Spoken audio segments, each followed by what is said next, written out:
everybody? Welcome back to another episode of the Viall Files Update Special Edition. Hope you're having a wonderful day, whatever day you are tuning in to us. We know you love these updates, and we love bringing them to you. Don't forget that if you love these updates, we drop 2 additional updates every month behind Viall Files Plus, in addition to all additional amazing content like episodes of Better Date Than Never, which is our live sex, dating, and relationship podcast. Really, it's mostly dating and sex. But if you don't get to listen to it live at 9 p.m. Eastern on Thursday when we drop that episode, all those fun and wacky episodes are available to you to listen to behind Viall Files Plus, in addition to our weekly pop-off episodes where we recap all things pop culture, all the topics we didn't get to on Freestyle or Going Deeper. So be sure to check that out. It's free to sign up. You get a 7-day free trial. So check it out. Okay, so before we get to the update, someone wrote in with kind of an interesting situation that I wanted everybody's take on. It's another one where it's kind of like money has a role in it, and it's wedding related. So this person reached out and said they had a friend accept a bridesmaid proposal, took like the box this bride who wrote in had prepared, and then about 2 months later called me and told me she couldn't be a bridesmaid anymore because she's on a budget. She assured me she's still attending my destination wedding, which will be about $2,000 for the trip, but she cannot afford to be my bridesmaid and will not be attending my bachelorette after she RSVP'd yes, and we booked an Airbnb according to that. I had told her that her only commitment was purchasing a dress for $180 plus tax, no hair and makeup costs, and shoes just had to be new color. After informing her about the dress being the only cost, we left our phone call with her saying she would let me know if that changes things for her. She was supposed to let me know yesterday, and she never said a word to me. I'm feeling really hurt, mostly because this friend goes out a lot. And even just the weekend before, she was out for dinner. And a few weeks before that, she was out at a concert and went for dinner with me. I honestly feel like if I was a priority, her budget, in quotes, would include less outings and enough for a bridesmaid's dress, especially since she still plans on paying $2,000 to be at my wedding. I also feel hurt that she couldn't even value me enough to get back to me like we'd agreed. I plan on reaching out to her today, but either way, I'm left feeling very hurt and questioning how important I really am to this friend.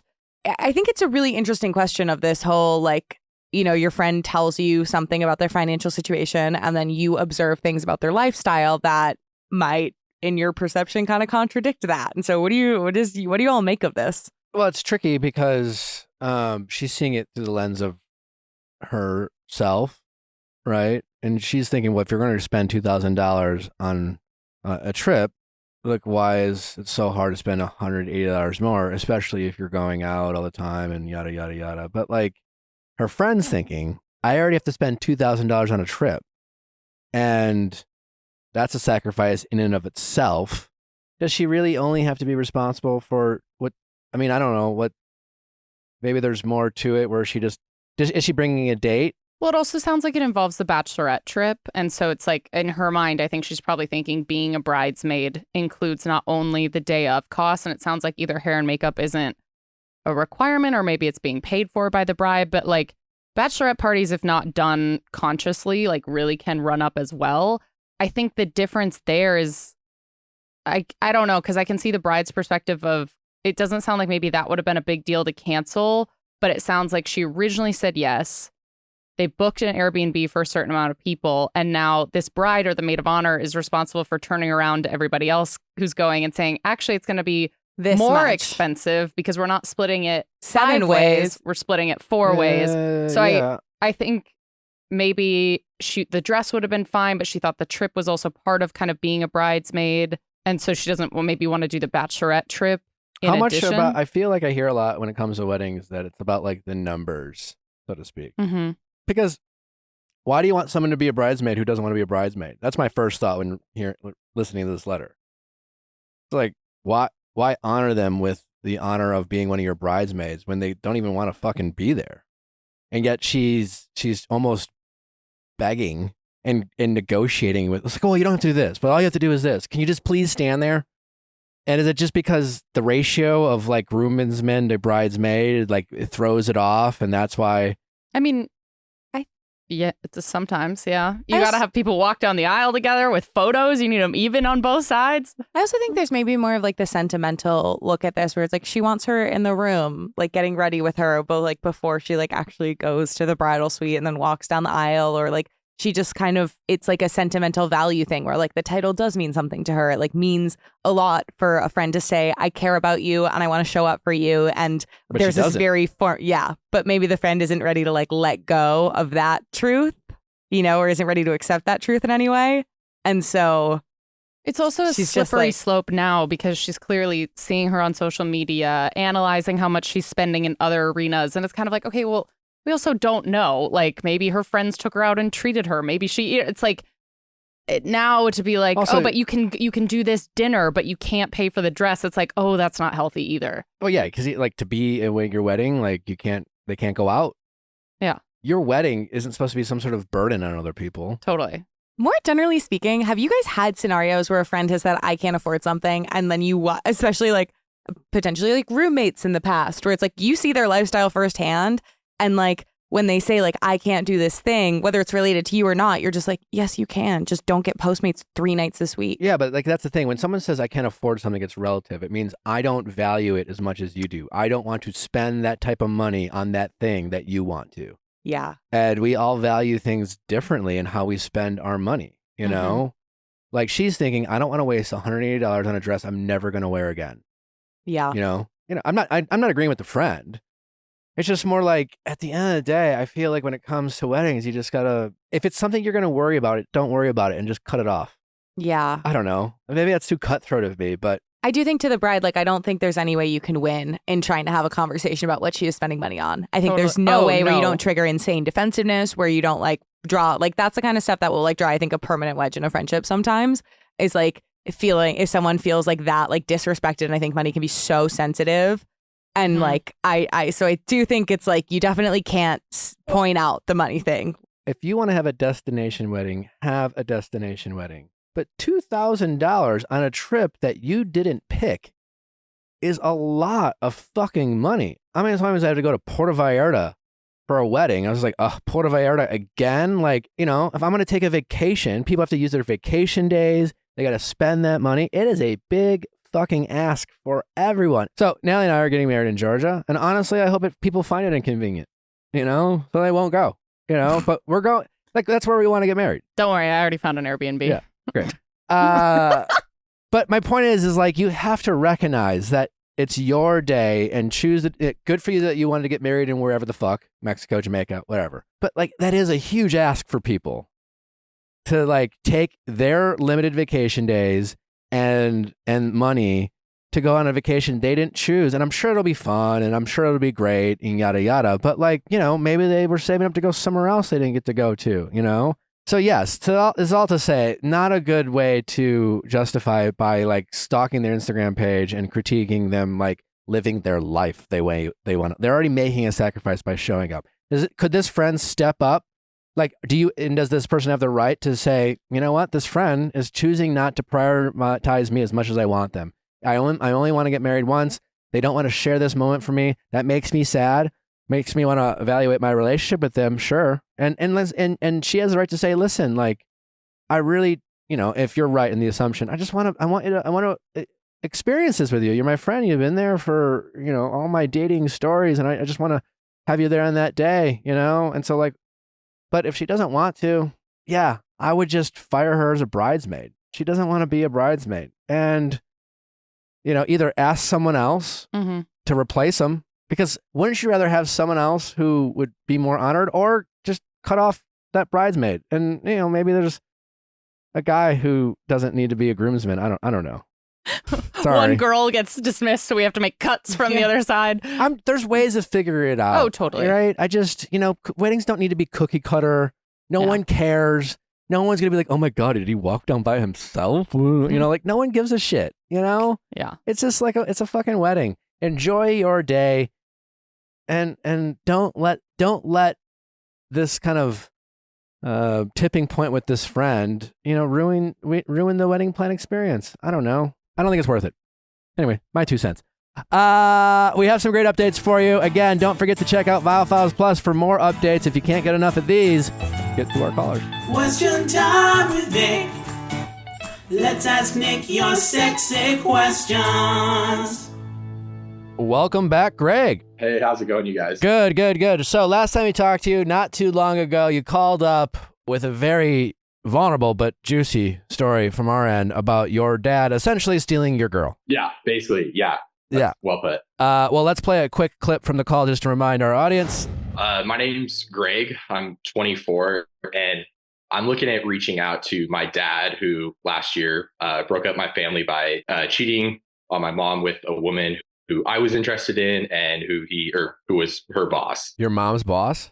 So my dad, he was her boss. Okay. It was his employee. Okay. Who you were interested in. Okay. That he left your mom for. Well, first of all, I'm sorry that happened to you. It sucks. Oh, thank you. I appreciate that. It's definitely happened December of 21, about 3 days before Christmas. So, it's been a year, but it's been that's when you it's been a found long out. journey, but we found out 3 days before Christmas. So him and I were sitting there. It was probably like 8:30 at night. My mom came home and she handed me her phone and she was like, "Hey, look at this." And it was the text messages between them. And he was like confessing like he loves her, and he was doing the countdown until they can like be together. And they were talking about, having kids and all this stuff. How old's your dad and how old is her?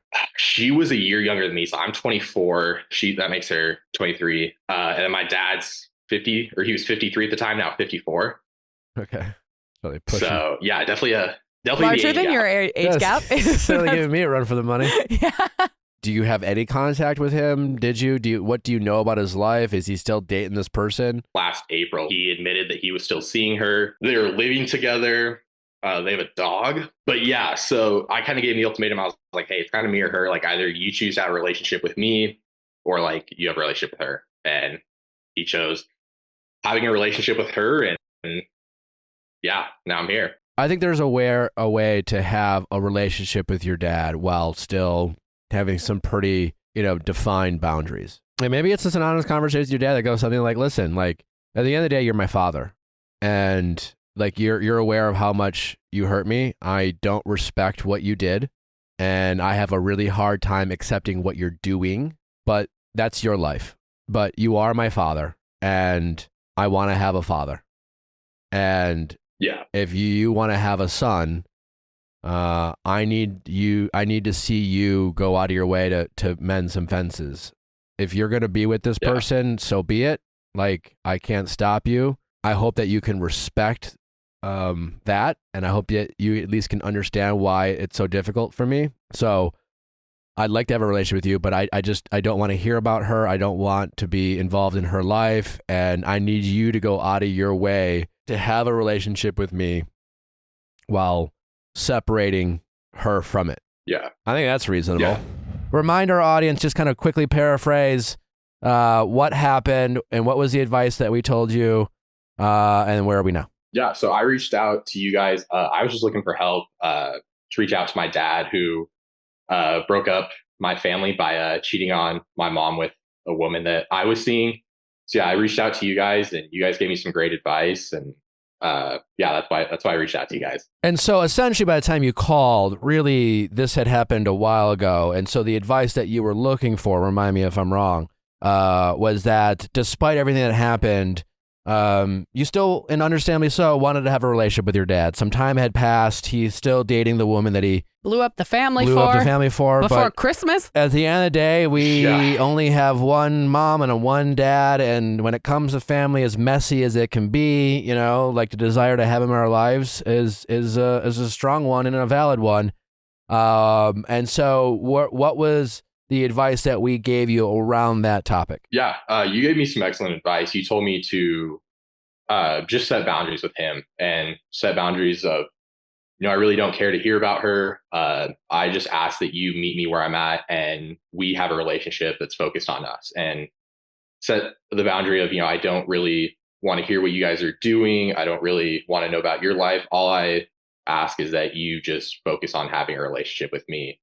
And then you also mentioned to just kind of, accept it for what it is. And we can't control what our parents do. And yeah, that's something that's really helped me is just accepting the choices my dad's made and understanding that those aren't my choices. Yeah.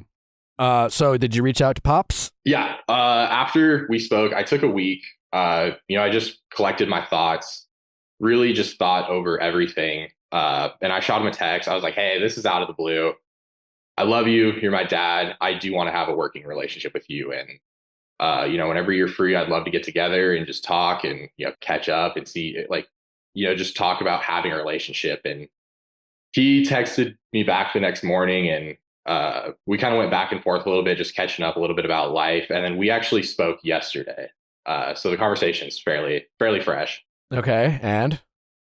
It went well. I mean, I was just upfront with him, and I started the conversation by just telling him, I was like, hey, the last year, like, your actions really did hurt me. Like, it did affect me. It affected my life. And then I kind of transitioned just being thankful. I was like, I thanked him for that. And just, I kind of mentioned all the work I've put in and how far I've come. And then, yeah, I just got to setting boundaries. I just told him, I was like, I'm going to need you to sack up and man up. And I'm going to need you to just focus on having a relationship with me. And I really don't care to hear about her. I don't want to, like, I'm not your buddy when I don't want to be like, I don't want to have you like talk to me about her. I'm not your buddy in that department.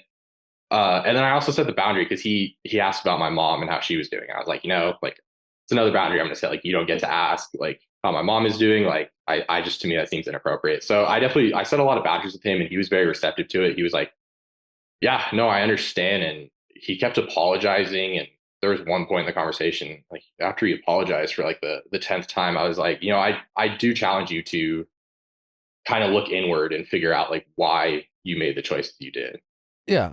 But also to that end, you could just say, listen, thank you for the apology. You don't need to apologize. What I need you to do is just respect what I'm asking and be a dad and respect my boundaries. I don't need you to keep saying I'm sorry. I just need you to make things right given the framework that we're operating in, so to speak. I'm willing to accept that this is your choice. I'm willing to have a relationship with you despite the situation. I just need you to respect what I'm asking, and we'll be okay. What did he say about when you challenged him? Like when I challenged him, just asked him to look inward. Yeah. He was like, that's a really good point. He was like, I feel like I should go to therapy and kind of talk through like why I did the things I did. And I was just I just encouraged him. I was like, yeah, I think looking inward and going to therapy and really like getting through everything, and I think that would really benefit you.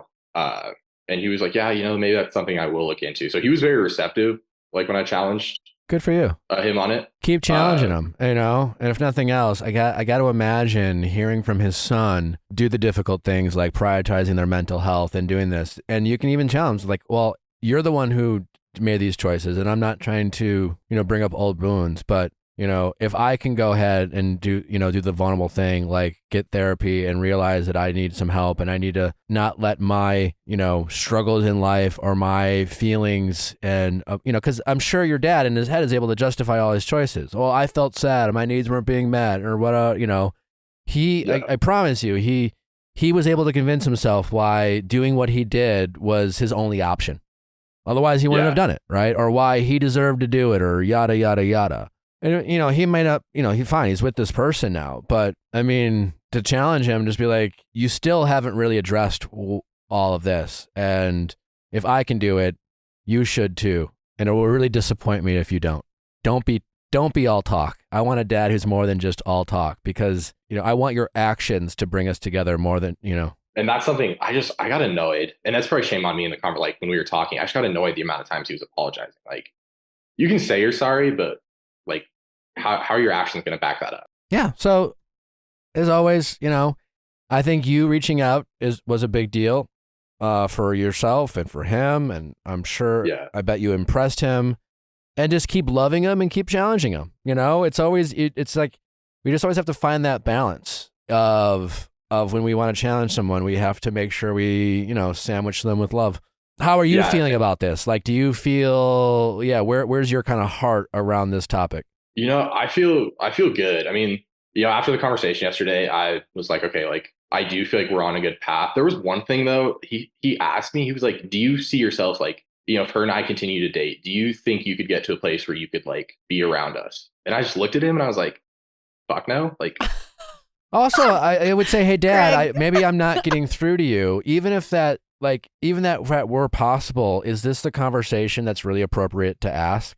I'm trying to start a relationship here, and and part of my requirements for this relationship is to you respect this boundary, and you're asking me if I can consider in the future not. I mean, let's just I don't know, Dad, but let's just assume going forward, no. But also, like, I need you to make me feel like I'm a fucking priority. And you asking me this question just shows me that at the end of the day, you're still worrying about you and how this affects you. Yeah. And that's, after we spoke, I talked to my counselor and she was just like, she was like, you can have a relationship with your dad, but just be a little bit more careful going forward with that relationship. Like, I'm the type of person when I like, start things back up with people and make, and build that relationship back, I try to resume the relationship, like, and get back to normal. My counselor is saying, like, your guys' relationship will be a new normal. Like, you got to get over the, like, how your guys' relationship was in the past, and you guys are going to have a new norm. Yeah, we do this thing where it's just like when someone, hurts us or it's like, then we talk about boundaries. Like, I need this boundary or whatever. And I think somewhere in our subconscious, we think that, like, us having boundaries with people is not loving them enough or not trusting them enough or things like that. And so then we take away the boundaries that we have that we think are protecting ourselves as a way to show them our loyalty and love and trust for them, which just only leads us to more disappointment in the future. So kind of, I think, to your counselor's point is when things get good with your dad, that's not a reason to like drop the boundary that got you to the place that you wanted to be. And we weirdly think that, oh, now we're here, we no longer need these boundaries. It's like, no, it's the boundaries that got you to this place. Yeah, absolutely. That's so true. That's a good point. But yeah, it was a good conversation. I left feeling, I felt great.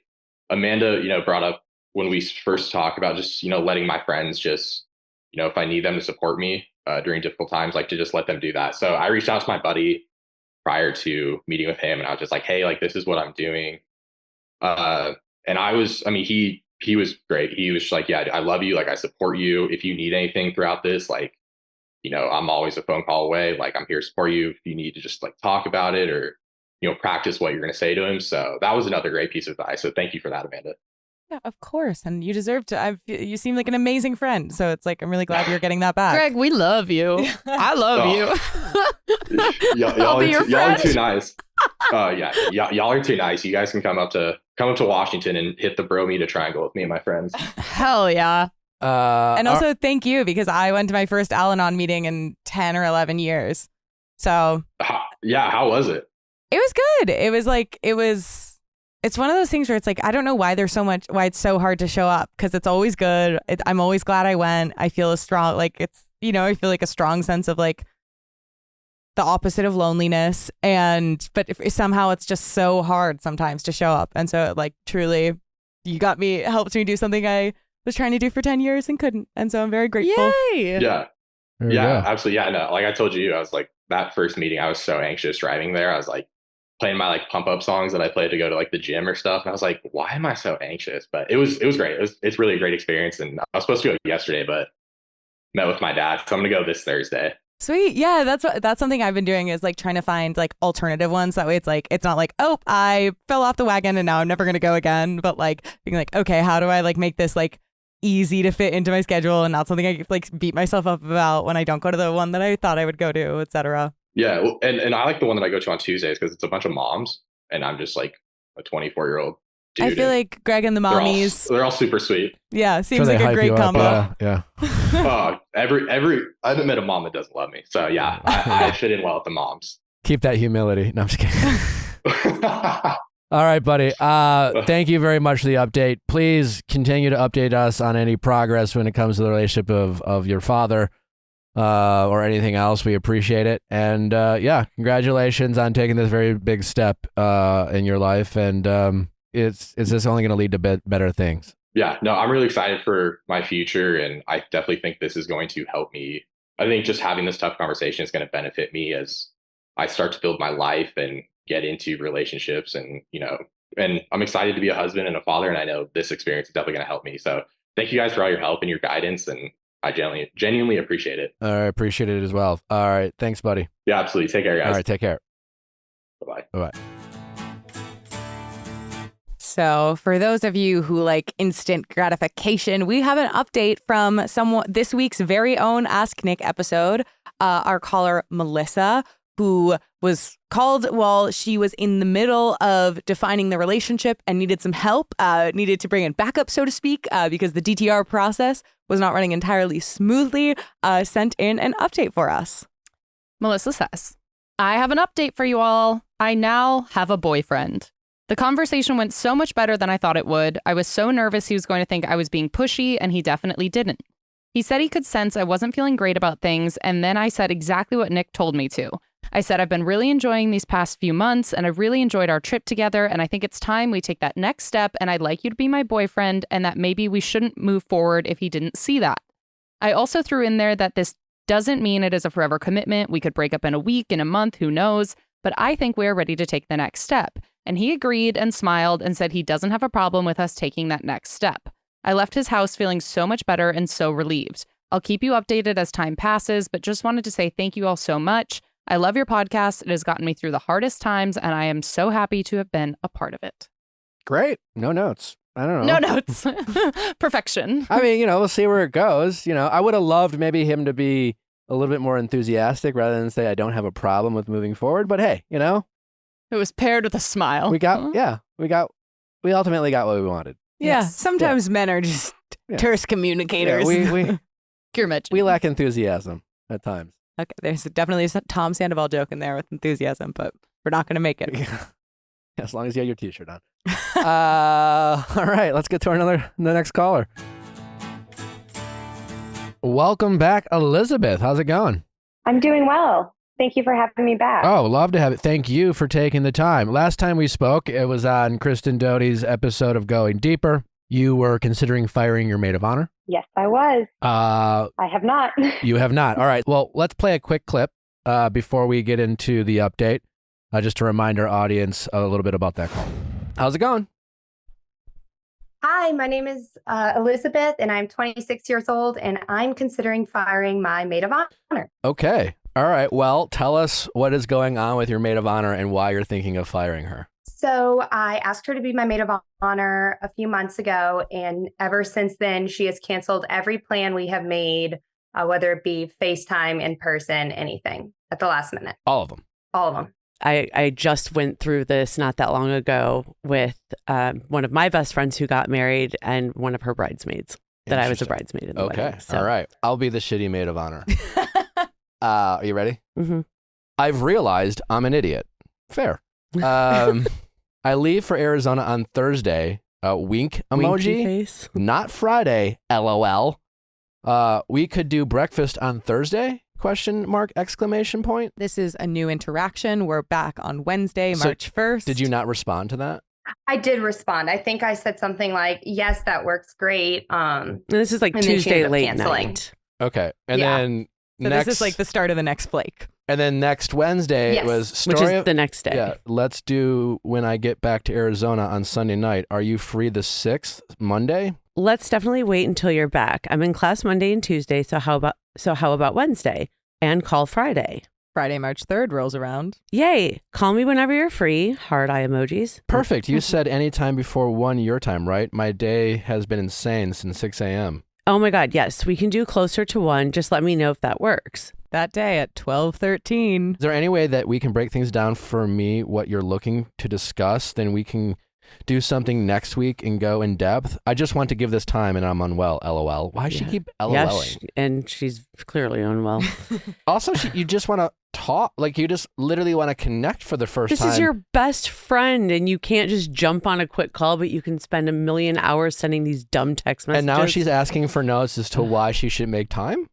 It just sounds like she's not really giving a shit about your needs, and you're not some bridezilla, clearly. You've done nothing but say, anytime will work, any day. I will put all of my shit aside for you, and it should really be the other way around. Yeah, I think you get her on the phone. I just say, hey, listen, like we've had a really hard time connecting, and I'm thinking like I love you and I love our friendship and I value our friendship so much. I don't want my wedding to be a reason that creates conflict. But at the same time, I want to enjoy this experience. I want to enjoy my wedding. I want to enjoy planning my wedding. And so far, I haven't enjoyed it at all because I just been stressed out and how like much you haven't really made this a priority.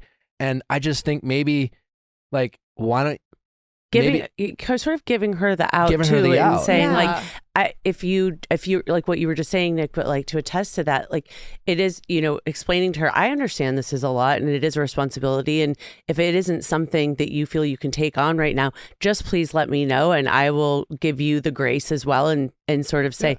That's okay then. Yeah, we're but just good. be honest with me. You be my if you're maid. afraid to tell me Yeah. because you're scared, I'd rather just do this now so we can still be friends, and you can still be at my bachelorette party if you want to. Right. Like you could still be you in can my still wedding be a party part if of you a want. bridesmaid. It could be a bridesmaid, but like Yeah. I'm and you could say I'm just, and where I think you'd be honest with her is, I'm already starting to get really upset and angry, and I just don't want to feel any hostility towards you. And if you're just like, if you have other things going on, that's totally okay. But like, I do want to enjoy this experience, and I'm worried that if you remain my bridesmaid, it's gonna cause some problems between us. And for the sake of the friendship, maybe we just, don't. Do me a favor and just remind the audience just a little quick summary of your problem and what was the advice that we offered you. Yes. So my maid of honor had been very flaky, had been canceling plans, whether they were in person or virtual, basically because she was traveling with her boyfriend and was on Boyfriend Island. And the advice y'all gave me was A, just validating that I wasn't being a bridezilla, and B, that I needed to have a conversation that gave her a way out almost in order to let her know where I was and how I was feeling, and then move forward because it wasn't something that I could deal with long term. Great. All right. And so what did you do with that advice? I listened back to the interview and I took so many notes, and I ended up scheduling a time to talk to her. FaceTime ended up not working. So we had a phone call, which ended up being better because I was able to reference all the advice y'all gave me. So she didn't see you like looking at notes. Are you looking at Right. notes? Do you have a teleprompter going? So we chatted on the phone and I kind of explained it exactly what I told y'all about how I was feeling, and that I wanted to give her the different options on whether it be just being a bridesmaid or stepping back, whatever she needed to do.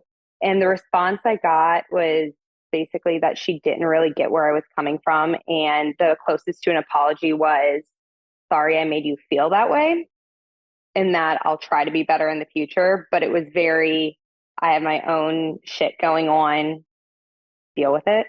How did you respond to that? I said, okay, well, I appreciate the apology, and But she now didn't. you know how I'm she, feeling. She didn't apologize. no, not really. Yeah. I backed down really quick. How do you feel now? There have been a lot of changes since then. Her and her boyfriend broke up, and so we're no longer on Boyfriend Island. Oh, okay. And is she channeling that freedom of time into your wedding? Yes. Okay. That being said, as of this week, there is a new man who Uh-oh. is supposedly the love of her life. Oh, So God. we'll see how long it lasts. Is she familiar with this show? Not really. High level, but no, she doesn't watch Help a friend. or listen. Yeah. No, I'm just kidding. I've tried. You seem unsettled about this. I am. I think fool me once, shame on you. Fool me twice, shame on me. So she knows where I stand at this point, and so I'm just waiting for the next shoe to drop. And when it does, I don't know. I'm just waiting for it, and that's nerve-wracking. Okay. Well, if you end up firing her, I think the headline needs to be something like, I love you too much to end up hating you over you not stepping up and being the bridesmaids I need for my wedding. I get you have needs. I get you have your stuff. And like, again, I'm also okay with you just saying, I'm too busy to be the bridesmaid that you need. No, I won't be offended. In fact, I'd be at this point relieved because I'm spending way too much stressing out over you. And Yeah. I'm going to resent the shit out of you this continues because she could be affecting your bachelorette party, your shower, the actual wedding day itself, and then your whole wedding experience will be the headline of your whole wedding experience is how I broke up with my best friend. And that's not something I want to happen. I mean, she's not going to ruin your wedding, but she can definitely kill the vibe, and she could be a long-lasting bad taste in your mouth. She can become, in your mind, less of a best friend and more of the person who made your wedding planning experience kind of unpleasant. And I'm a big believer in, especially as adults, that being a good friend often includes tough love. And you don't say it to be mean, but sometimes your friends need to hear things that might hurt their feelings. At some point, you might need to say, hey, friend, I love you. And again, as always, when you have tough love, you always got to lead with compliments and love and all the reasons why they're special to you and all the reasons you value them and yada, yada, yada. And then you hit them with, which is all the more reason why I feel compelled to say, I get it. You know, I suppose you could argue that I'm considering my needs right now. And I guess I'm being selfish right now, but this is my wedding. And I know you're going through a lot, but your desire to constantly focus on your needs before mine, even as my maid of honor, is really causing me to have strong, resentful feelings towards you. And that breaks my heart because overall, I truly love you and I want to be there for you. And like, I've been in your shoes before. I get you, but like, you seem unwilling to, you know, as she said, she's like, I'm going through a lot right now. I'm just dealing with stuff. And she basically said on the phone to you, and correct me if I'm wrong, is that I'm here for you only after my needs are met. You know, when I feel emotionally available or I'm actually free and when I have the time and if I have the time, I'll be your maid of honor. But you should not expect me to ever go out of my way and push my needs, set my needs aside to step up and give you and be the friend that you need me to be. I mean, she flat out said that. Yeah, she said that, but I also think there's a little ignorance. I don't think she even realizes that she's not meeting other people's needs and she's putting hers first. I think it's a lack of awareness. Sure. And that's what I mean by being a good friend, sometimes checking your friend and pointing out, hey, babe, love you, but like you've been very selfish lately. And it's easy to not see that. I get that, because when we are struggling with our own love life and we feel wronged by people and we feel victimized by the people we date and mistreated, and it's very easy to feel sorry for yourself. But it causes us to not be there for the people who need us to be there for them, you know? And I've been her, you know? I've not necessarily lost friends, but my relationships with my friends suffered because I was so consumed and obsessed with feeling sorry for myself. My heartbreak took precedent over everyone and everything. And honestly, the only thing that helped me get out of my bullshit was to start paying attention to other people's needs, to literally volunteer, to be like, you know what? If I just stop feeling sorry for myself and I look at my world around me and I start asking myself, how can I be a friend to this friend? How can I be there for this person? How can I help this stranger? Life got better. And maybe she needs you to say, I love you, but you're being really self-centered and selfish. And maybe that's hard to hear because I know you've gone through it right now, but that doesn't change the fact that you only care about what's going on in your life right now. That's very true. And you know what? Friends will fight, and sometimes friends need to take a break, and maybe she won't talk to you for a period of time. But, you know, as long as you don't say anything that's like meant to be hurtful, you don't need to scratch a scar, you know, she has, or hit her with something, you know, that's, you know what I'm saying? Like, we know someone has a vulnerable, and you're like, and just so you know, they never loved you, or whatever the fuck. No, you know hits beneath the belt. Yeah. So to speak. You just are honest, and you lead with love, and you hit her with the hard truth. But and then it's like a sandwich. It's like hit him with love, hit him with the truth, and then follow up with another compliment. Compliment sandwich. Yeah, you see it, like you know this person. I don't even know this person. You know that it's just a matter of time before she disappoints you again, because she is currently obsessed with this stranger. And she's being delusional and romanticizing about it. And she's going to do whatever the fuck she wants. And when they're going to go on a trip for this. And she's just, at some point, she's going to flake on her responsibilities as a bridesmaid. Would you recommend having another conversation now or waiting until things hit the fan? Well, what does your gut tell you? Wait. Why? To avoid confrontation in the hopes that this time's different. Okay, so let me re-ask this question. I'm not, and I don't necessarily know the answer, but what does your gut tell you that deep down will give you the result that you want? If I confront her, she is very emotional, and I think it's more than likely if she's no longer the bridal party, the friendship is over, and it would be a wait and more drama with the other bridesmaids and conversations. You think she would fire you as a friend? Yes. What does that say to you about the friendship? A little emotionally unstable. Also, it's just like, it's not really a friendship. I mean, I don't want to be friends with anyone that if I feel wronged by them or my emotional needs aren't being met, and if I stand up for myself, that they will just like leave me. And it's like a long-time friend? Yeah, about 8 years. Yeah. If you think this friendship is so fragile, like, do you really want this person standing up as your maid of honor in all your wedding photos? So that your wedding photos can be a reminder of the friendship that no longer exists? Not if it no longer exists. No. I don't think you call her up and say you're fired type of thing. It's just like you're just like and like you don't have to remove her from the wedding party. She just right? Demote her to bridesmaid? Yeah. Right. That's what I would try to do for sure. I would not try to fire her. There's also numbers.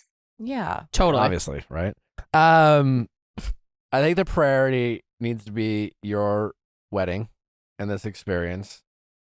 Hopefully you only get married once type of thing, you know? And I don't think you want your whole wedding planning experience to be drama with this one friend who, by your own words, you think at any point, if you confront her about her selfishness, that she will simply just stop being your friend. Yeah, I also don't know if that's me projecting or me just having that fear. You know, maybe I have the conversation and it's fine. It could be a projection.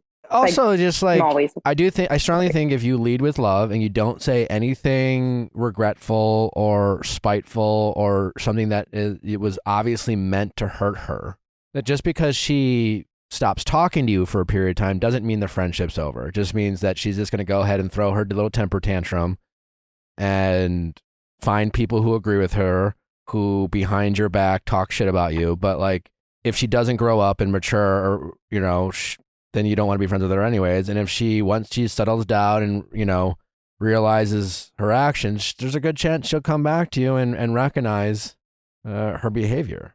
She's just so caught up in feeling sorry for herself right now that she just can't see how she's coming across. That's a good way of phrasing it. I'm seeing her this weekend, so I could plant the seed or try. I would just be like, I don't think you want to do this. She's the person, like the guy who like wants to have a girlfriend but doesn't want to be a boyfriend. It's like you want to be my maid of honor, but you don't want to be my maid of honor. You know, you don't want to do the things that a maid of honor needs to do. And that's okay with that. But like, being a maid of honor is more than just the title. She wants the title. She doesn't want to do the work. And that's not fair to you. And I just don't want to keep having these conversations with you because I love you so much and I value our friendship so much. And I want to be there for you without worrying about whether like I'm stressed about my wedding. So like, why don't we just have Kimmy do it, you know? And then you're off the hook and you can still be my bridesmaid. But like, otherwise. What if she counters again, like she did before, by saying, I don't know where this is coming from? Should we point to all these examples? I would say, well, with all due respect, that's kind of the problem. Yeah, because I pointed to all those examples last time and she wiggled her way through each one. Oh, this, oh, that. There were good reasons, valid reasons. Yes, all the reasons are her feeling sorry for herself. And yeah, yes, she has the right to feel all these things. But the pattern is every time she feels bad about something that's going on in her life, that's an excuse for her to make it more of a priority than anyone else's needs. And every once in a while, as a friend or as a partner in any type of relationship, it requires us to set our personal needs aside and step up for the people that we claim to want to be there for. And she's using the excuse of her personal problems as an excuse to not stepping up for other people when it's convenient to them, not us. Need to write that down. Good reminder. Yeah. Yeah. I'm sure she'll always have an excuse, but like the fact that you don't see it, babe, is kind of part of the problem. It is the problem. Not stepping away from yourself. Yeah. Do any of the other bridesmaids know about this dilemma you're facing? 2 of them know some things. I try not to say much. They just know from her not being around or me saying I'm doing something with her and then it canceling when they check in and ask how it went. So like you mentioned like other drama with other bridesmaids, like what's your concern on that topic? Just having to have conversations with multiple people and people asking, oh, why isn't she the maid of honor anymore? What happened? What's going on? I just don't do gossip and I don't like talking about it. Even if it's factual, I don't want to make her look bad.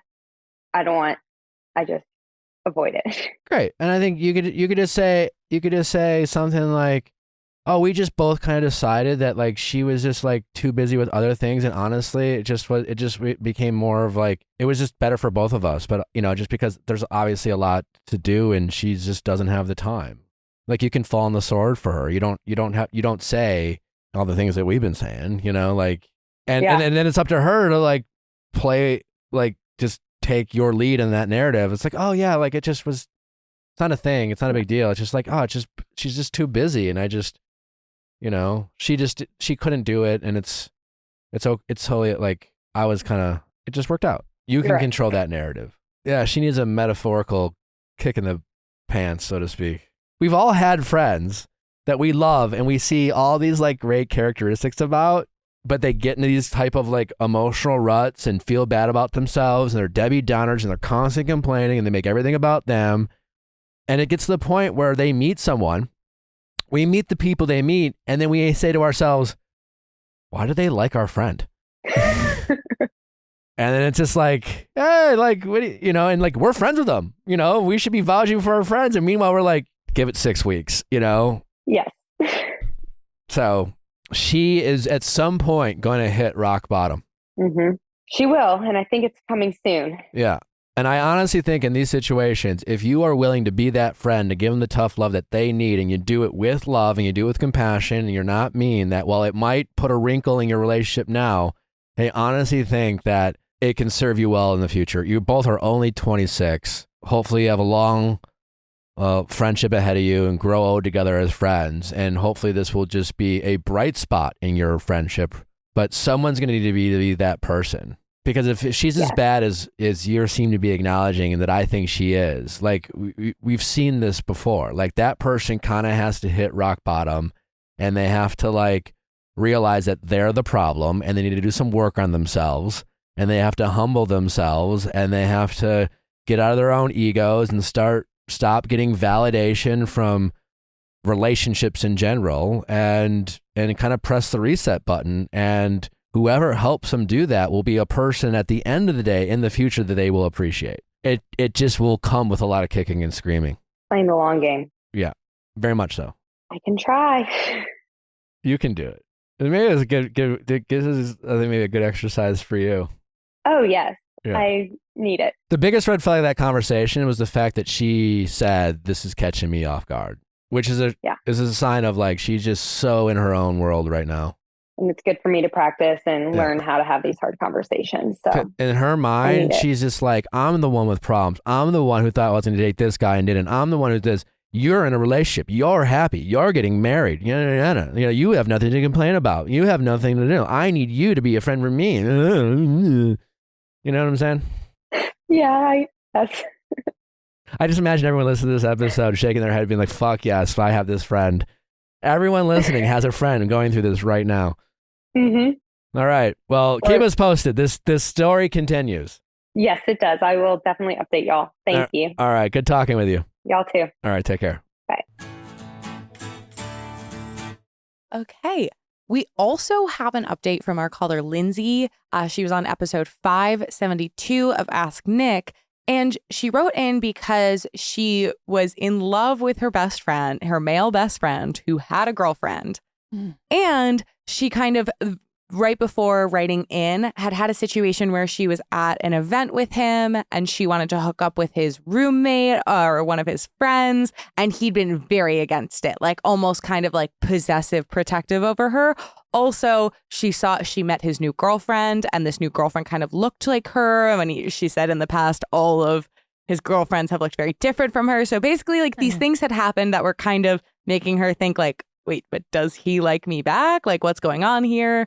And so she wrote in and shared an update. Says, "Hi, Nick in the household. I'm sorry for my late response. I meant to get back to you, but things have been hectic. And the situation with my best friend kept evolving because I kept seeing him, but now I think I finally have all the information I need. I did not tell him I had feelings for him for a few reasons. The main one being I don't want to ruin the friendship and make things awkward, and now I have concluded that these feelings were one-sided.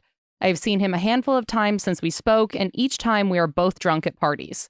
I half used Nick's advice, but I wasn't sober, and his girlfriend was there, so I don't think I expressed myself best. He denied being upset at his birthday and making a scene when I was making out with his friend, so I just dropped it and continued having fun. After seeing him a few times, I'm just getting the vibe that he only sees me as a friend, and that's okay. I'd rather have him as a friend than make things weird and have nothing at all. The feelings I have subsided since we spoke, so I feel like I'm okay with this. Talking with you was so cathartic, and I feel relieved from these internalized feelings. Maybe things can change in the future if he is single and it feels right, but I'm just happy I got these feelings off my chest. Talking to you helped me process everything. Nick was spot on when he asked if we had chemistry or comfort, because while I do think we have chemistry, the majority of my feelings toward him were comfort. 2 weeks ago, we were out, and in the middle of a conversation, he saw someone he knew and just walked away to say hi when I was mid-sentence. It's literally like Tom Schwartz and Katie. That was rude. Then last weekend was my birthday, and he said he would celebrate with me, and then last minute told me he couldn't come. I want a partner who will listen to me when I speak and will be dependable. I don't think he is the right partner for me. He also keeps shit-talking his girlfriend to me, so that's a red flag. So with that being said, I'm good with whatever our friendship is, and I'll keep holding out for the right one. Also, his friend just straight up ghosted me. Whatever, who needs him? Right now, I'm working on myself mentally, emotionally, and physically, and finally starting to put myself out there fully. I'm on the apps, but I'm not in a place where I'm 100% confident in myself, so making concrete dates has been a struggle for me. I think it's also a good thing that he and I just stay friends, because if his feelings were mutual, I wouldn't want to give it a go, but I've been going through some self-exploration with my sexuality. Liking both girls and guys has always been on my mind, but I've been too scared to explore it. I think now is a good time when I'm not committed to anyone to figure out my sexuality. Thank you for taking the time to speak with me and let me get these feelings for my friend off my chest. All the best. Great. My only suggestion, she just stop being friends with him. Well, because like you always said, once feelings are in the mix, you're not really friends. You're not really friends. And again, like the fact that she can recognize comfort, she is someone who can fill that. In the past, he's filled the boyfriend role. Mm-hmm. She calls it a friend, but when we have like platonic friends of the opposite sex, when we're attracted to that opposite sex, like even if it's platonic, they still fill the role, that boyfriend or girlfriend role. You know, go to dinner with, movies with, things like that, talk about feelings, and just generally get that like opposite sex feeling when of hanging out with someone that like instead of hanging out with the boys or the girls, if you're in a heterosexual relationship. So I just think being friends with him is only just going to confuse her. I'm not saying you have to cut him off or ghost him, but I wouldn't go out of your way to keep hanging out with him. I would pull back a little bit. Again, you don't have to have a breakup. I don't think you need to like say, let's stop being friends. I think you could just slowly distance yourself and stop making yourself so available to hang out with, for him to only let shit talk about his girl and things like that. Because it sounds like she's, seen the light, so to speak. That comfort, might get in a vulnerable spot where like he does something charming and she's like, oh, maybe, and things like that. And like, I don't know. I just think there's more downside to upside than maintaining a relationship with this guy. And as I've always said, like at the end of the day, he ain't coming to your kid's baptism. He's most likely not showing up at your wedding. When you meet the guy who you want to like, and you're like, hey, I want to bring Chuck. And you're like, well, did anything ever happen to Chuck? And, with Chuck? And she's gonna be like, well, no, but we kind of like, if you tell him the truth, assuming you tell him the truth, which you should, you're just like, oh, well, I called him this one show and like, oh, and I really liked him. But then I only realized he'd be like, no, he's not coming. No, I don't want him there. I don't want him at my wedding. And you're going to be like, you know what? Fine. Because you're not going to pick that fight because it won't be worth it. So, like, it's just, you don't need this person in your life. Bye, so Chuck. Slowly phase them out is my 2 cents. Chuck, bye. Oh, are you signing off? I was just saying goodbye to Chuck. Huh? How about that? Let's get to our next caller. Welcome back, Sabrina. Hi. So I'm Sabrina. I'm back. And last time I called in was to get some advice on breaking up with my boyfriend of 4 years. Okay. And- Bring us up to speed about like just the reasons why you were thinking about breaking up with your boyfriend. In fact, let's play a quick clip from the call just to remind our audience. How's it going? Okay. I am Sabrina. I'm 22 and I need advice on breaking up with my boyfriend of almost 5 years. Okay. All right. So you're 22, 5 years, obviously. First love? Yeah. Okay. Does he see it coming? No. The main reason that has sparked this all is that he refuses to come to my coworker's wedding with me Okay. because he won't know anyone there is the only reason. And it comes up a lot that he won't want to come to the things that I'm doing, like whether it be like my best friend's birthday dinner or a family event. And I'm always upset about those things. And then he just says like selfish things like, well, why should I have to go? And then I get mad. And then like, he just says like stubborn things like break up with me then. Okay. And then I never do. Okay. All right. What else? Why else do you want to break up with him? I'm not saying that's not, he sounds like a dick. Yeah. We hate him. Yeah. Okay. But I want there to be more for you. Because I don't want you to break up with him with this narrative in your head that I'm breaking up with him because he won't go to my friend's wedding. Because that's such an easy fix for him to do to get out of jail, so to speak. And I am guessing that there are bigger, more deep-rooted issues in this relationship. And if you're gonna break up with him after 5 years, I want you to do it with conviction about your choice. And listen, you're going to go through periods of sadness and loneliness, maybe even thoughts of regret of your decision. But you've been dating this guy for 5 years. You know who he is. And it's going to be a challenge for you to leave that relationship. It's going to be very easy for both of you to continue to hook up and hang out and find your way back to each other. And this 5-year relationship could turn into like a 2-year breakup if you're not careful. It's more that he doesn't care about what I'm interested in. Okay. And he doesn't make any attempts to care. He only cares about what he wants to care about and what benefits him. If I just say all these things about why I'm not feeling good about it, he's going to say, okay, well, if you don't like me how I am, then like you can leave me then. And then I'm going to be the heartbroken one after 5 years that he won't even try to fight for me. You're going to be, which is kind of toxic. Yeah, we're all a little toxic. You're going to be sad. I mean, you care. I'm like, if you're both not sad, then there's something else going on with you guys. But his reactions don't matter. You know, they're going to matter. You've acknowledged that they might matter to your ego, but this is a relationship you want to leave. His reactions are just going to be they're going to be reactions of him being shocked and surprised and not emotionally regulated and caught off guard and upset and triggered.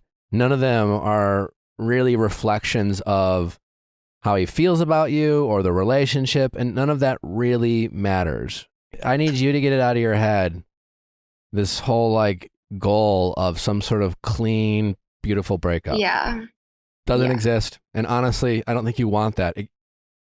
It's more confusing than you realize. It takes energy worrying about how he's reacting to your decision. It takes energy, thinking about whether he misses you or not. It takes energy wondering how regretful he is over losing you. And that takes energy. And that's energy you won't have on actually you moving forward. Anytime you are wondering about him, you are still mentally in that relationship. And that's what I want to make sure you don't do if you decide to leave. Now we're back. All right. But nevertheless, In your words, what were the reasons why you were thinking about breaking up with your boyfriend? And Right. yeah, let's start there. So I just felt like I wasn't being treated right. And like I didn't feel like he was cared about my interests.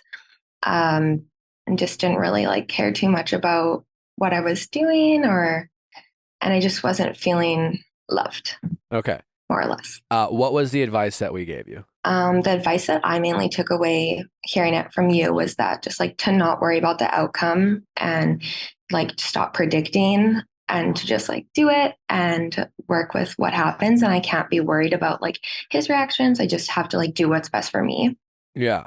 And he was like busy with work and you wanted to do it in person type of thing. And he wasn't really, you didn't think he was going to expect it. Or did he dare you to break up with him or something like that? Or like, Yeah, like in the past he had like said like, okay, well, if you don't want that, then just break up with me. Just break up with me type of thing. He wasn't treating you right, obviously. Oh, and then he didn't, what was in the big thing? He was unwilling to go to your friend's wedding? Yeah. Okay. Yeah. Yeah. That's like kind of what sparked like me thinking more into like, okay, what's going on here? Yeah. And yeah, he wasn't hanging. He just, everything was on his schedule kind of thing. All right. Yeah, So he's selfish. are you in a relationship? I am. I was so scared to come back here and talk to you guys. Honestly, like I would almost cancel this. All right. Well, what happened? Well, proud of you for showing up. Yeah. But Yeah, I wanted to be honest, fill in the group. But so finally, I was just like, you know what? I can't push this off any longer. Like, I just need to do it. So I basically did it like late in the night because when he got home from work, I was like, I have to. I cannot feel this way anymore. Sure. And so basically, he just reacted like nothing I predicted. So it was like so dumb of me to just think into the future. Well, not dumb of me because the way that he was like acting with me, I expected like nothing from him, right? So I just assumed that it would be a breakup. And then he actually was like owned up to everything. And I felt like I just spent 3 hours telling him every single thing that I didn't like about him. And he was just like, you're right. And he owned up to everything, was like, I'm so selfish. Like, I'm immature. I need to grow up. Like, I've not been treating you right. I saw this coming. I just like didn't think it would actually come. And so at this point I was like, shit, like I thought it would be an argument. I'd be able to like get out of there. And halfway through I was like, oh my God, like what am I going to say to Nick? I was like scared. Well, here's my question to you. I mean, who gives a shit what I think, right? I mean, ultimately we just want you to be happy. How did that make you feel hearing what he had to say? And do you believe him? Because how we react in the moment isn't necessarily how we're going to react in the long term, But that being said, maybe this is a wake-up call, so to speak. I find it interesting and odd that he can say to you, I saw this coming. And yet, why didn't you not like, do you not respect me or love me enough to want to treat me the way you think I should be treated without me having to threaten to break up with you? Because like this isn't sustainable. Like you only get, and by you, I mean you, Sabrina, you only get this kind of break glass in case of emergency option. You only get to use that like kind of once before it really loses its impact. You only get to threaten to leave the relationship once before next time you threaten the relationship. Now he knows all he has to do is be like, oh my God, you're totally right. I need to work on things and blah, blah, blah. And he's going to be thinking that like it'll buy him more time. So since you guys are still together, what I'm really interested in hearing from you is how did that conversation end and what expectations were discussed between the two of you about how both of you plan to proceed going forward and holding each other accountable to meet the expectations of the other person going forward without making the other person constantly nag and remind of how their needs are being met. Yeah. So like in the moment, like I did really try to be like, no, like it's not enough. It's not enough. And then eventually I was like, okay, I believe you, but like actions speak louder than words. So it's like, it's going to need some time. Like I did believe he was genuine. Oh yeah, I believe him too. I believe that he believes it, you know? Right. So after that, I was like, okay, well, maybe like, let's just take a few days to chill, because I was really confused, because I told him, like, I packed your shit at my house, like, because I thought this was going to be a breakup, because I had no expectations from you. Yeah, And didn't he you was have all the like, girls lined up ready to like have oh, your yeah. back? Oh my God. Yeah, what are You your tell me friends? about it. I had to call each one of them one by one. I'm like, listen to this. And I was like, I was so honest with him about like how I didn't even know he cared about me this much. And he was like, I'm so sorry. Like that's my fault that you felt that way. And so we took a few days, and then I like came back to it, and I was kind of like, I need to know what you're going to do now, because I believe that you're genuine, but like, how are we going to actually see this through? And like, you say all these nice things, but like, I need to know a plan, because like, I'm already feeling like, oh, it's a week of bliss or whatever. And now if one thing comes up and I'm like, hey, I didn't like this, like, is it going to be defensive again? And then I'm going to start bottling it up, and then it's going to hit the breaking point again. And if that does happen, then I know that like it's done. Right. So it's like, we'll see now. But so then we took like a day after that, and I mentioned that, like, just to give him an idea, because I know that like I think differently than he does. But I was like, weekly check-ins is kind of like an idea of something we could do together, but I'd like him to come up with some things on his own. Is he going to go to the wedding with you? Yeah. Okay, well, that's Yeah. a start. Yeah. It's like, what about couples therapy? I did mean, suggest it, and he was Yeah. open to it. I even suggested coming on here, but he told me he'd rather speak to a professional. But I was like, oh, well, I bet I could get him to come on this, honestly. Okay, well, tell him I'm offended. No, I'm not a professional. It's fine. I'm just really good at what I do. That's what I said. You got to stay on him. You Yeah. know, like but I don't want to be the fixer. Exactly. Right. So it's like a tough line. Yeah, totally. You get it, right? So you got to stay on him, but hopefully he wants to do this. He needs to be the one saying couples therapy. He needs the one to check in with you. He needs to be the one who's saying, hey, babe, you know, a month from now, I just want to check in with you and just say, you know, how are you doing? Like, how are we doing? I feel like, you know, I'm putting in a lot of effort, but like, is this what you want? You know, again, be sure to compliment him, you know, be sure to reassure him and let him know how grateful you are for doing the things that if he does things that, you know, you appreciate and are grateful for, that's, you know, you want to make sure that, you know, it's like, again, that's that fine line between holding him accountable and taking advantage of the power you now have. Because what's happened here, and you've heard me talk a lot about it on the show, is like there's been a switch in power, right? For the longest time, he had the power. He was just like, nope, not going to your wedding, not going to this. And yeah, you would get mad or sad, but you essentially just internalized your frustration and you put up with it and you dealt with it. And it was a you problem because you dealt with it, right? And and breaking up with him wasn't an option.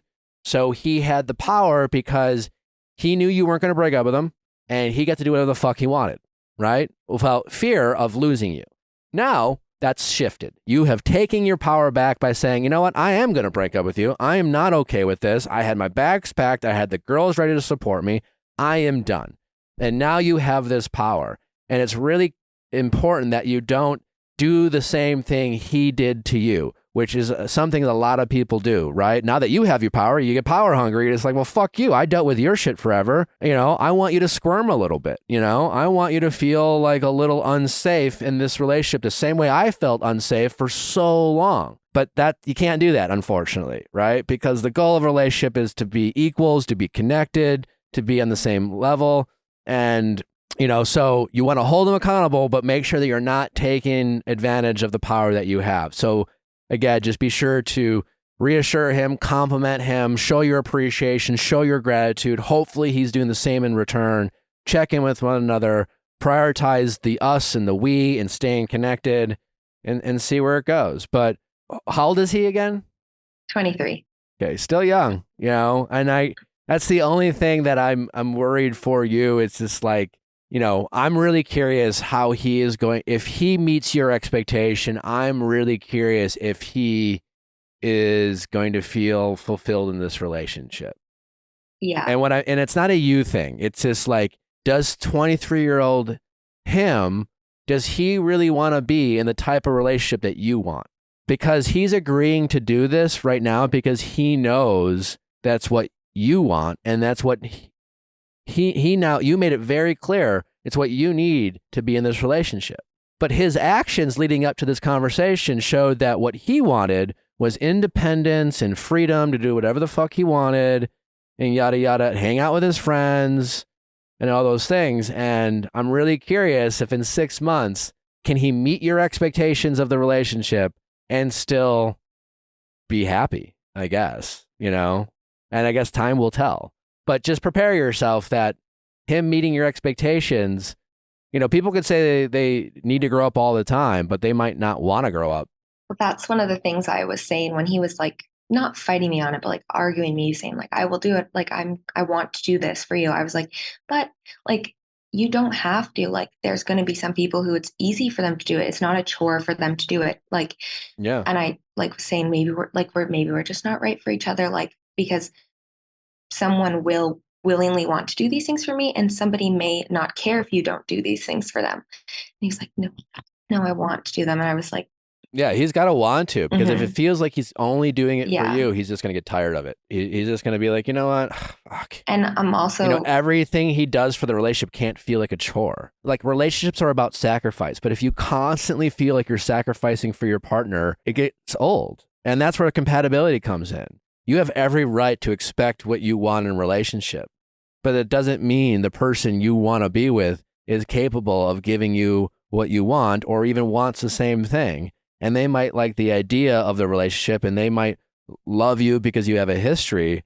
But to your point, like you said to him, if he constantly feels like he doesn't get to do what he wants to do, and honestly, that's just a matter of perspective. You have to love hanging out with your partner. You have to love spending time with your partner. And unfortunately, there's a lot of young people who just like having a boyfriend and girlfriend to fill in the gaps with all the other things they want to do. So that because they just don't want to be alone. I brought that up. I was like, I used a lot of the words that you guys helped me work on, right? Like, we have different expectations of a relationship. That's totally fine. Like what you just said, if he just needed to fill in the gaps, like there's someone out there who's going to be okay with that.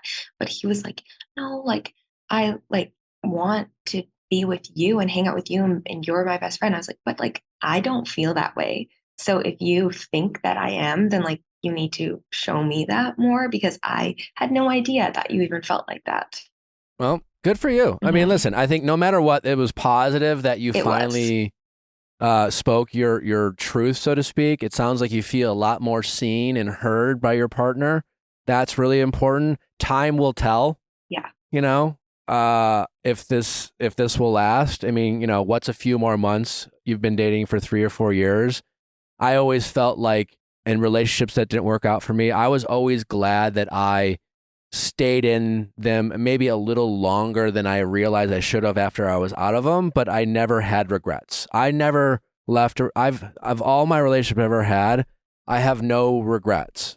And everyone prior to the one I'm in now, I know I definitely dragged it out longer than it should, but I had the confidence that I did everything I could. I fought, I worked, I put up with shit. I really tried. It's not to say that I was perfect or everything, but I just know that I fucking tried. No one could ever accuse me of not really trying and doing whatever I could to do to save that relationship, And quite frankly, I don't know if my exes could always say the same thing. But that's their truth and that's their journey. It doesn't really matter at this point. So no matter what happens, it sounds like you're going to have the peace of mind that if this doesn't work out, you did whatever you fucking could. You tried, you put it out there, you gave him clemency or whatever, you gave him a stay of execution, so to speak. And if you finally get to a point where you're like, you know what, this isn't it for me, you will know that you absolutely tried, and you won't be wondering, well, could I have done this or should I have done this? He might, but that will be his problem if it gets to that point.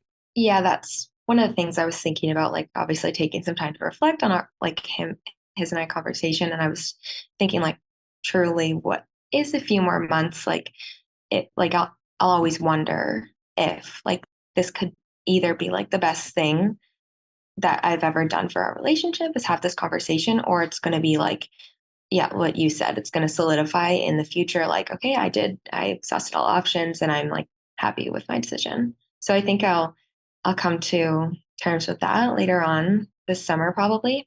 Like one of the things he did say when he was like fighting for his case was like, give me the summer and we can come back and rethink and talk about everything. And I did appreciate that. I don't really like the timeline and things like that, but like just that's fine. Yeah. Continuing to talk about it. Yeah. He's just kind of it's just maybe structure for him. Yeah. Maybe it's what he knows how to keep him, but at least, hey, that's a guy trying to make a plan. So props. That's something, but we'll just see. At the end of the day, I think the message is, I just want to feel like you enjoy meeting my expectations. Yeah, I want him to be happy and making me happy, Yeah. Every once in a while, you're in a relationship, you're just like, taking one for the team. And it's usually around holidays where you agree to like not hang out with your family and go hang out with theirs. And it's fine. And even if you like their family, it's not your family. And, maybe you're and I'm sure there's people out there who love their in-laws more than they even like their family. But I'm just saying sacrifices are necessary, but they shouldn't be the norm. The norm should be, I love spending time with you, and how can I make you happy? And it's not a sacrifice to be here. I want to be here. I want to be with you. I want to go out with you. I want to go to this wedding with you. I want to do things with you all the time. And every once in a while, I want to spend time with my boys or my friends, and I want you to hang out with your girls, and we'll have a balance. But like, I want to miss you when I'm not with you. And you want to feel missed. You want to feel needed, And hopefully he feels the same way, and you guys will just figure it out together. Yeah, I definitely feel like I know it's only been a week, but like I feel like he truly understood where it was coming from. And I think that's like the first step. Like he wasn't like, fine, I get it, I'll do it. Like he like really heard me, and I feel a lot better about myself because I just don't have that guilt or like pressure weighing on me anymore. And I can just go about my life and like kind of you have the power normal, now. like, I mean, you can feel that too, right? Like you feel a little bit more like I little can, bit more but like boss mode. I'm trying to be thoughtful though. Like I'm telling him, I'm not going to stop doing like the things I did for you. I just want you to like be willing to do those things for me too. Absolutely. Yeah. Yeah. No, I think this is great. Like you don't need to break up with him for us, whatever, as long as you're happy. But I think the important thing here is that you stood up for yourself and you finally spoke your truth. And you finally stopped putting up with his bullshit because you were afraid of leaving the relationship. And we should just never be, we can't be afraid to enforce a boundary. And enforcing the boundary with a partner sometimes often means the willingness to walk away, and we don't want to be hanging that over their head. But if we feel like we're in relationships with people who just are unafraid of us leaving them, well, unfortunately, those people can often take us for granted. And, you have proven to yourself a willingness to hold your ground and stand up for yourself. And it doesn't sound like you backed down. It sounds like he surprised you and made a lot of promises, and you're at least willing to see if he can live up to those promises. Definitely surprised me. All right. Well, good luck. Thanks. We'll see, I appreciate your guys' help beforehand, now. Well, please keep us posted. We'd love to follow the story as it evolves. But I think what you're going through right now at the age that you're going through it, incredibly relatable for people. And I think people are very much invested in the outcome of this relationship. So keep us posted. If you ever wants to come on together, we'd love to have you. But most importantly, good luck with everything. All right. Thank you guys again so much. All right. Take care. Okay. Bye. All right. Bye-bye. Well, thanks for listening, guys. Always love bringing you these updates. Don't forget, we have more updates behind Viall Files Plus. If you haven't subscribed yet, you are missing so many episodes and so many updates. So much fun is awaiting for you behind Viall Files Plus. It's free to sign up. Go to viallfiles.com.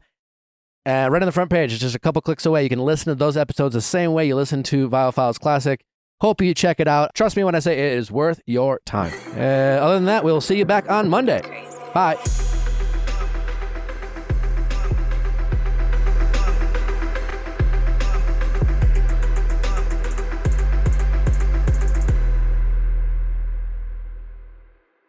Hey guys, if you loved what you listened to, make sure you hit that subscribe button below. Thanks for listening. We'll see you next time.